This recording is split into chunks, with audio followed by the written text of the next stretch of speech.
Hello, brothers and sisters. Welcome to my channel. Thank you so much for watching this video. I'm so excited to introduce you my next guest. Her name is Britney Workman.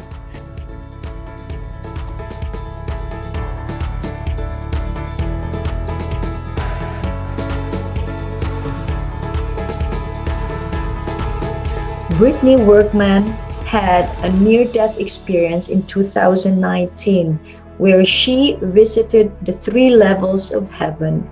Let's welcome her, Britney Workman. Hello, Britney! Welcome to Hi, my channel! thanks for having me. What a joy to have you here. Thank you so much from the bottom of my heart. That's very kind of you, seriously. Oh, well, thanks for having me. I'm really happy to be here. Oh, it's a pleasure. I have no words for this, to be honest. Really, Aw. I'm just so excited. Would you like to tell us your story when you're ready? Yeah. So I had a near-death experience. I on December 7th, 2019, so not too long ago, I tried to commit suicide. I don't know why that day was particularly bad. I've suffered with suicidal thoughts since I was about 11 years old, and I've never tried to do it before ever. So I'm not quite sure why that day was the day that I did it. But for some reason, something in me was like, today's the day. So I drank 2 bottles of anesthetic and it stopped my breathing and I collapsed on the floor. And as soon as I hit the floor, I closed my eyes and it was just a blink. I closed my eyes and then as soon as I opened it, I was somewhere else. I saw my bedroom. It was kind of my bedroom. It kind of looked like my bedroom, but it was different colors. There was different colors. The lighting was different. And then as soon as I turned, that was gone. And then there was a field. And there was this, I don't know if there was a voice and I heard it or if it was telepathic, but somehow I heard this voice and it said that, this is level 1.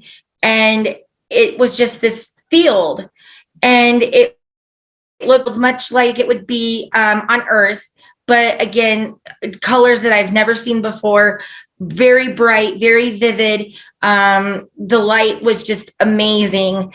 Not very many flowers. I didn't see much, but it was just a big open field. And then I suddenly just blinked, and then I was in this other place. I was suddenly in this big, I would call it house. Some people have heard my story and they're like, it was like a mansion. And I guess it would be called a mansion, but for some reason I still call it a house. But huge, huge house, big, big walls. And there was a big, long table in front of me. And it was all of my family. It was my mom, my grandma, my grandpa, my uncle, some relatives that I didn't even know, but I know that they were related to me. And I don't know how I knew that. I just had that feeling. And I really focused on my grandma and my grandpa because my grandma was a big part of my life at that time. And I hadn't seen her since 2009. So I was really focused on them. But it didn't really make sense to me at the time because my mom and my dog was there too. Those two were not deceased. They were still on Earth. So I was like, well, okay, maybe I'm just dreaming. This is weird. But I went along with it. And suddenly I heard that voice again. And it said, this is level 2. This is where your family is. You're wanted on level 3, but your family can't go with you. Do you want to go? And I thought, looking back now, I thought it would be a much harder decision. Like I said, I hadn't seen my grandma for a long time. She was a huge part of my life. So I thought it was going to be a very hard decision saying, yeah, go. But without a, drop of a hat, I was like, yep, let's go. So that was really interesting to me. But I was like, yep, let's go. So I kind of said quick goodbye. And then I blinked and there I was on level 3. And the voice said, this is level 3. This is where the most spiritually evolved people are. You're needed here, but you must finish what you started first. And that's when I started falling back through all of the levels. I went through level 2, level 1 into my body. I woke up on the floor. I crawled to the phone. My cell phone fell and it was just a little ways from me. I dialed 911 and I don't remember the police coming in. They were kind of screaming. I remember that because I have dogs and I think they were asking if they were friendly or where to put them, or I don't know what was going on, but I remember some screaming. I don't remember the ambulance ride at all. I don't remember much of the first part of the hospital stay. I remember every single part of that near-death experience, and it completely changed my life. When I woke up, I had no feelings of suicide. For the first time in my life, well, not life, but since I was 11, which almost seems like my life, I didn't want to die. I wanted to live. So I felt healed. And for the first time, I was ready to say, okay, let's go and let's do what we need to do. And it just changed my life. Thank you so much for sharing your story. Yeah. Thank you so much. And what happened afterwards?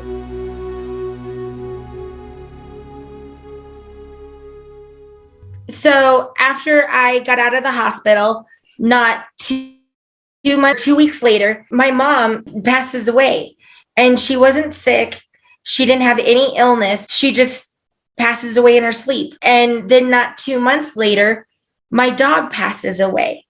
So the only two that didn't fit up in that level, eventually within a couple of months, ended up fitting.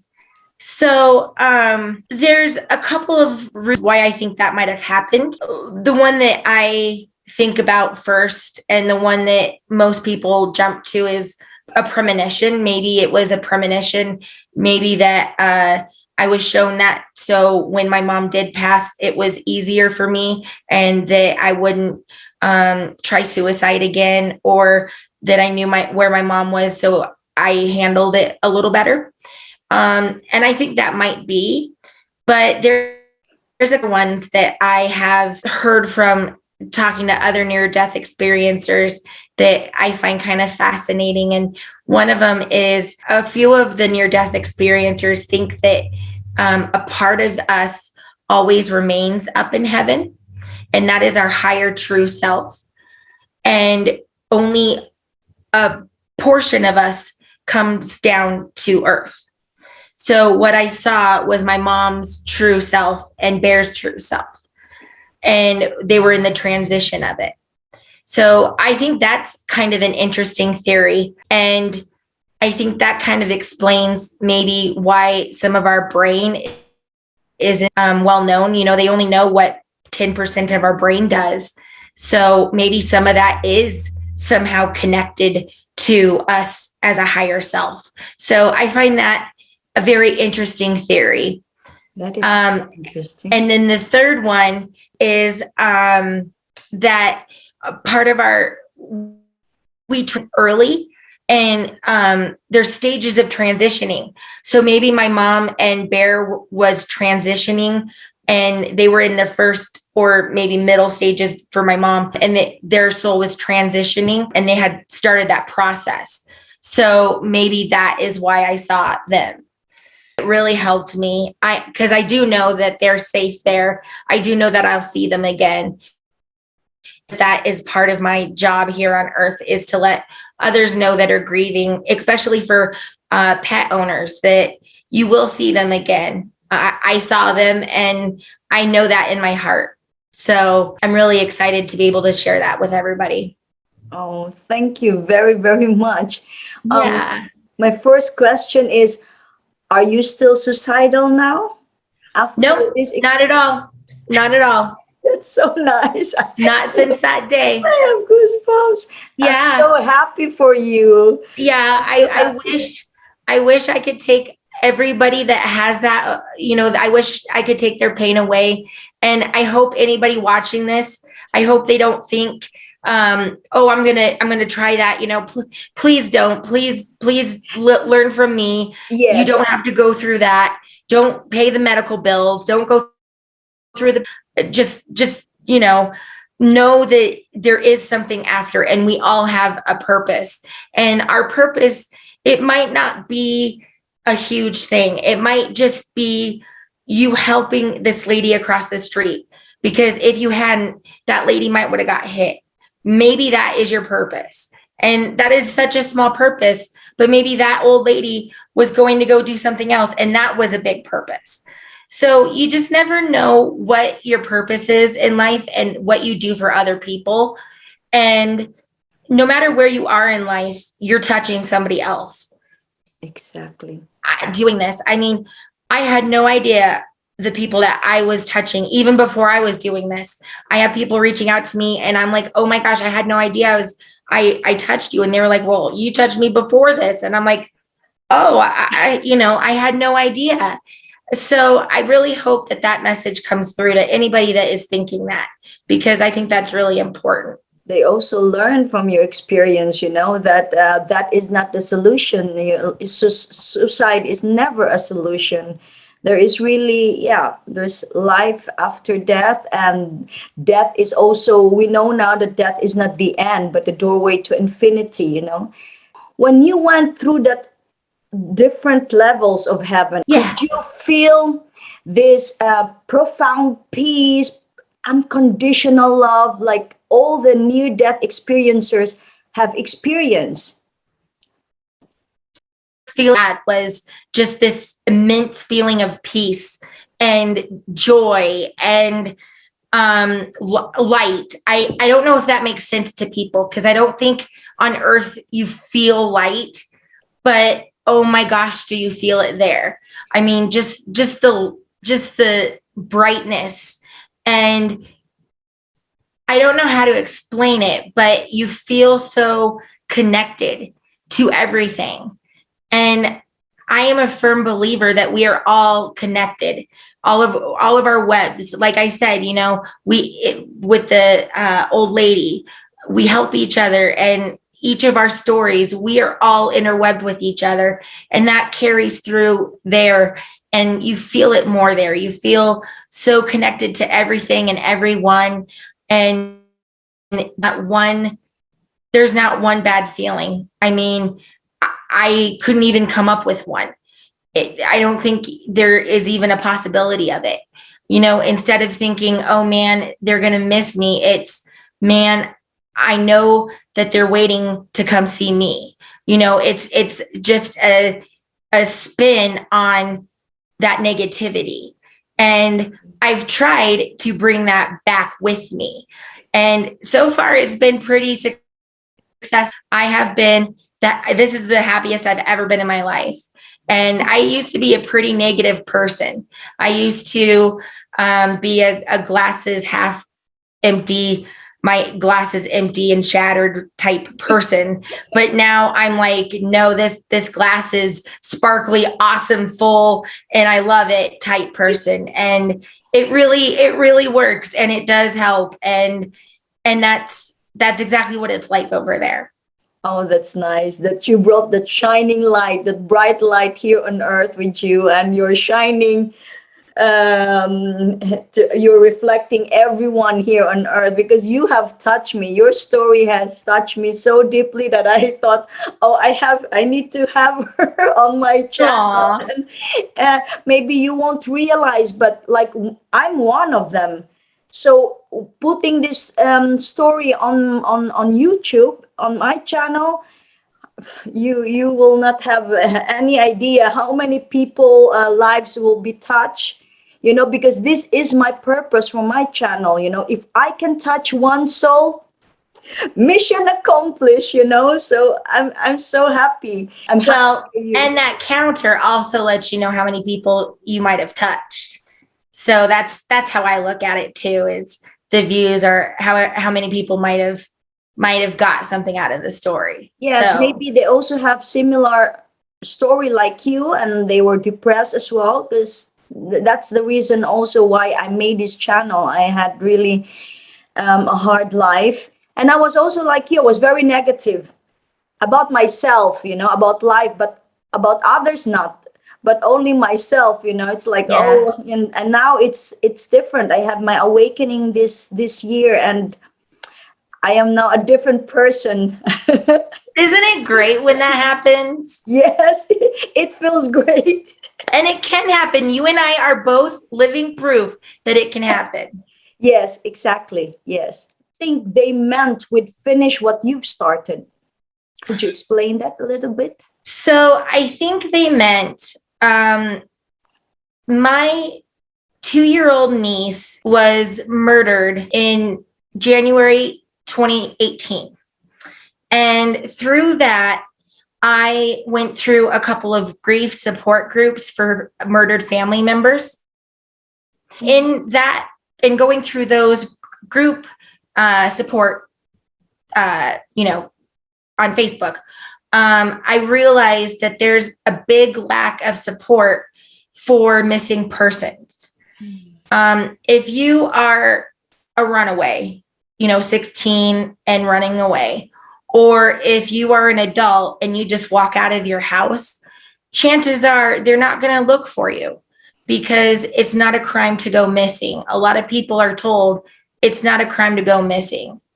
So a lot of people are just left with, well, what do I do? The cops aren't helping me, but I know my loved one isn't calling me like they normally do, or they left home and they haven't come back like they should have. What do So I started a nonprofit called Justice Takes Flight, and we help find missing people. We help mostly people in Colorado, but we have helped a couple of people outside of Colorado. It depends on donations, if we can afford to travel that far, because being nonprofit, we only work off of donations, and it always goes to the next case. And I started doing that probably the end of 2018. I believe that's what they were talking about, because I had got it started and we were going pretty good on it. We were just waiting for enough money to be able to afford the nonprofit status. And then I had my near-death experience. And then after the near-death experience, my mom passes, and she just happened to leave me enough money I could pay for the nonprofit status. So in tribute of my mom and a couple of the missing people, we got that nonprofit status right after my mom passed. We are now fully a nonprofit corporation. First of all, I'm brokenhearted from what I hear about your niece. I did not know that, and I'm very sorry for your loss, for the whole family. Thank you. And second, I'm so proud of you for doing such things. Oh, you're such an inspiration.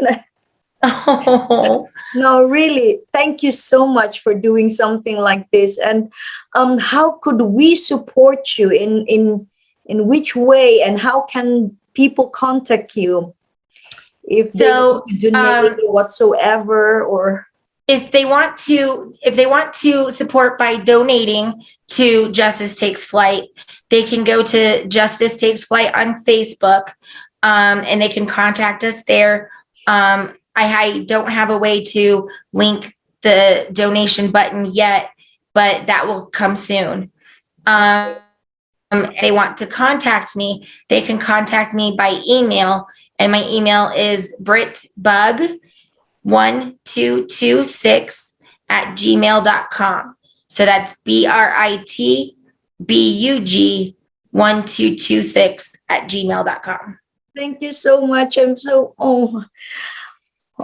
sorry. Really, such a beautiful soul taken so young, and that broke my heart. And I must say, Britney, you are a beautiful soul. Thank you. You are too. I'm so glad that we got to do this. Is there any gift or abilities you received from the afterlife? Well, I would say the biggest one is I would say that it healed me from my suicidal thoughts.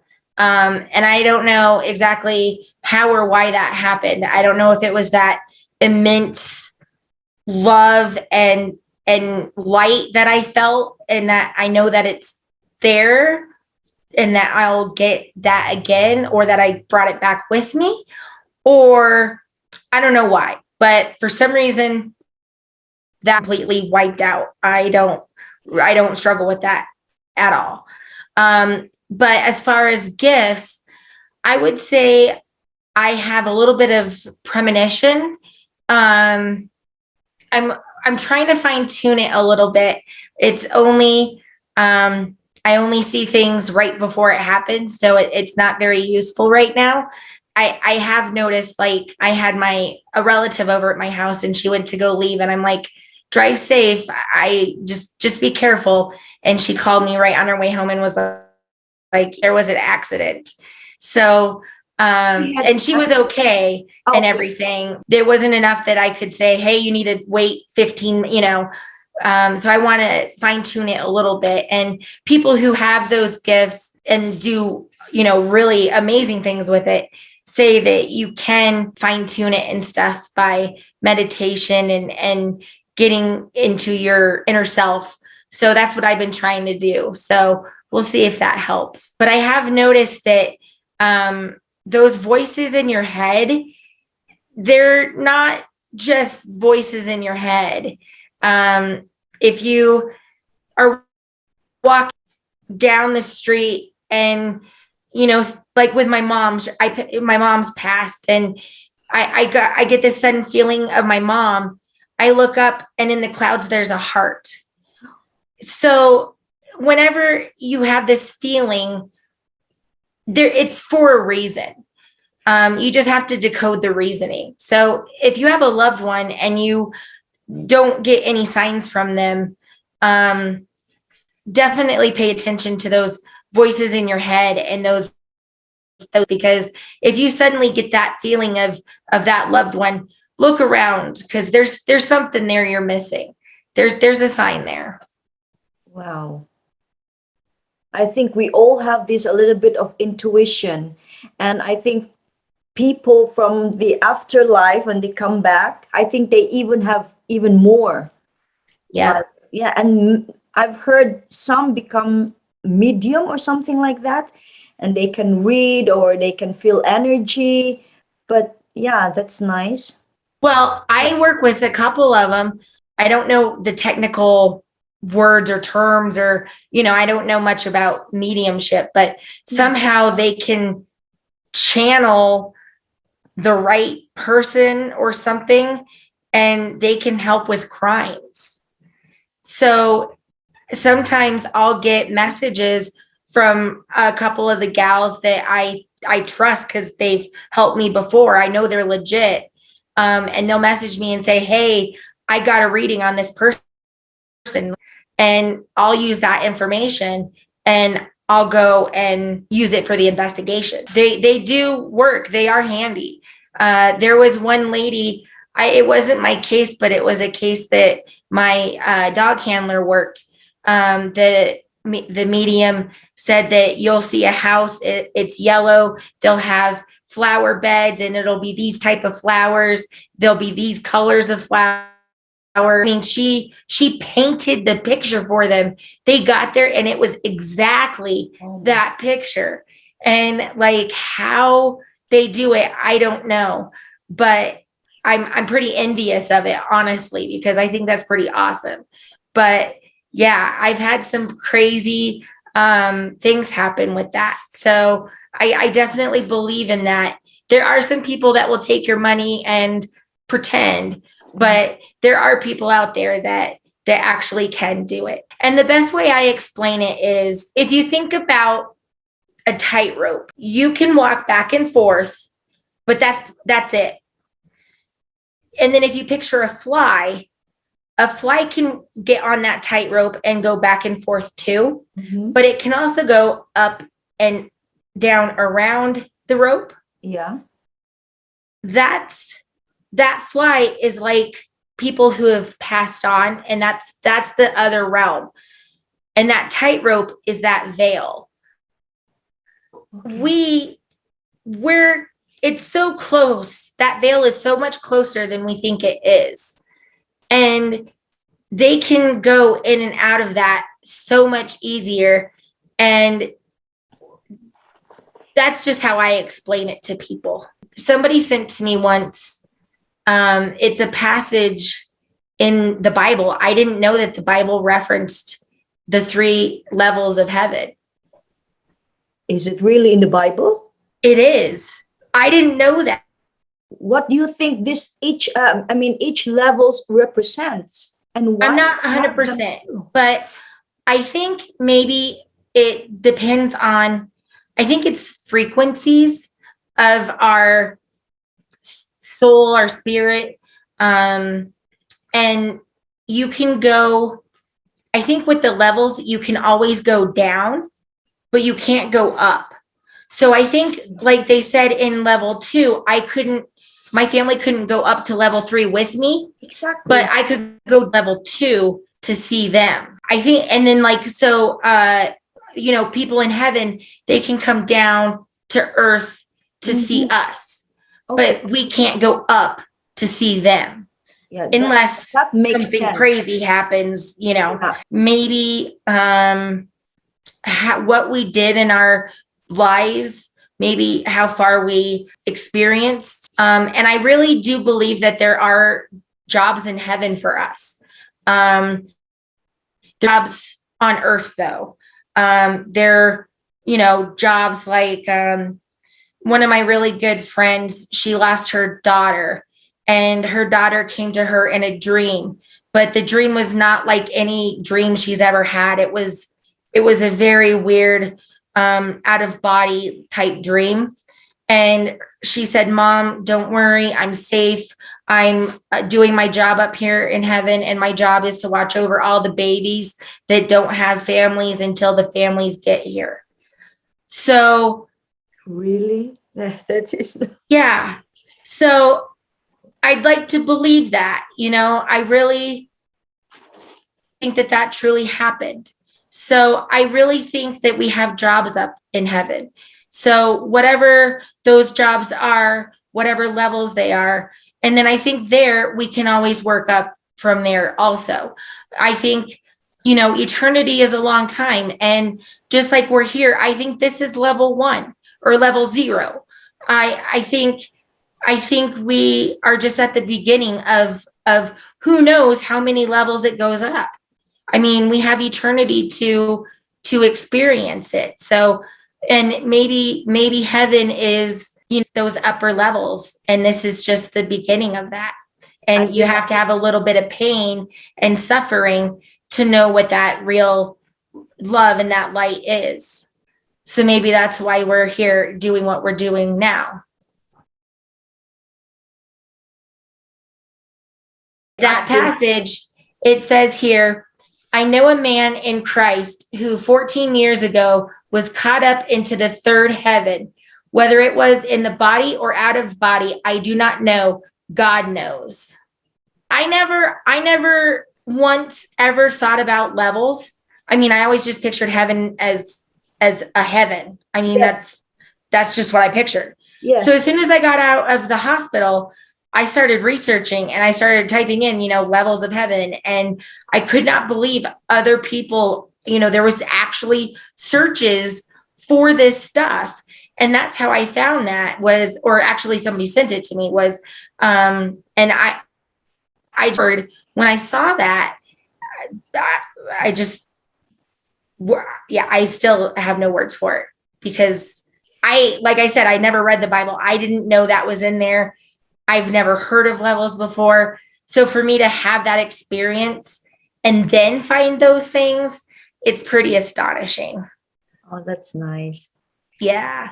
Wow. Thank you so much. My last question Yeah. before I will finish my tissues.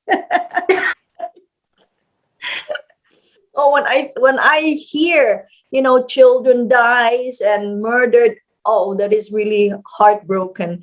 It's already heartbroken when a adult dies, but children, that's why I admire you for doing that organization. Really, I encourage people to visit your Facebook page. Really, I'm so proud of you, and your mother and your grandma and your dog must be so proud of you too. I know that they're smiling out there. I think they are. I hope. Yes, for sure, 100%. And my last question is, what have you learned from your near-death experience, and what is your lesson for us viewers? You never know what your purpose is, and you never know what you do, how that will affect somebody. And even if, say, you saw a homeless person on the street and you gave $50 to the homeless person, and that homeless person walked right across the street and got alcohol, and you were like, oh my gosh, that sucks. I don't ever want to give that homeless person money again. You might not have noticed somebody else saw you give that $50 to a homeless person. So they're like, oh, I do something awesome. So then they go help somebody who, and then that turns out to be a huge story of amazingness.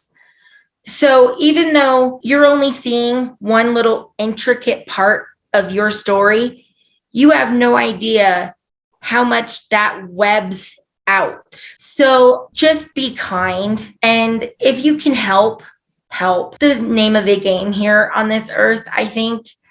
And I really think that we need more light in this level. And I think that's what some of us are here to do, is, like you said, to light other people up, because I think that's what I was meant to do, is to share that story and that message, and to yeah. To make it short, Brittany, the world needs more people like you. No, seriously, really such a beautiful soul, beautiful in and out. Really, thank you so much. Well, thanks. What a pleasure to have you here. Thank you so much. And hoping to meet beautiful souls like you on this channel. I can't wait. And thank you so much. Such an honor to have you here. One of my first. Can you imagine? I'm just look, I have goosebumps everywhere. I still like cannot believe that this is what God has called me for, you know. Isn't it amazing though? Yes, it's like I cannot say that I was a bad person before, but I was just very negative about myself, like, oh, self-pity. And but I have all the reasons to feel like that. My life was really, yeah, painful, crazy, but now I have this awakening, and there's no turning back. And all I want, can you imagine, all I want is just to help and spread love everywhere, because we are so made of love, and we are a part of God. I think everyone, like you said, purpose is to help each other, love each other. And Yep. life is a gift, so we have to use it in a nice way, Exactly. yeah, like what you're doing. And you said something small, you do something small, and we don't even realize what impact that will be for others, or there will be like a butterfly effect. You help this person, and then this person, because you help him or her, they could also help. And Yep. if I help, because I love helping, this is really, this is me. And if I help, I don't think like, oh, maybe she will not use it for this. It's not my thing anymore. It's up to her or them, as long as it's coming from my heart and I'm pleasing God and I'm feel good. And if they don't use that help properly, then it's their loss, not mine. Yeah, but that was there's still a purpose in that. Whether they missed their learning opportunity or somebody else saw something, yeah. And I hope that people watching this learn from our awakening and take that thought, because there's so many people that judge, and there's so many people that won't help, or they won't do that, or they just think of all of the negativity and all of the crap out there, and it's just they need to just not. And that's why I share it, and I try to share it as often as I can, wherever. If anybody messages me and asks for me to share it or an interview, I'm like, yes, because I just feel so grateful that I had that experience. I feel that I owe it to anybody who wants to listen to it, because I am so thankful that I had the experience. I can never get enough. You can tell your story so many times, and I would always be crying or smiling from the bottom of my heart. Britney, thank you so much. Really, Yes, well, thank you. Thank you so much for having me and letting me share the message. That's my pleasure.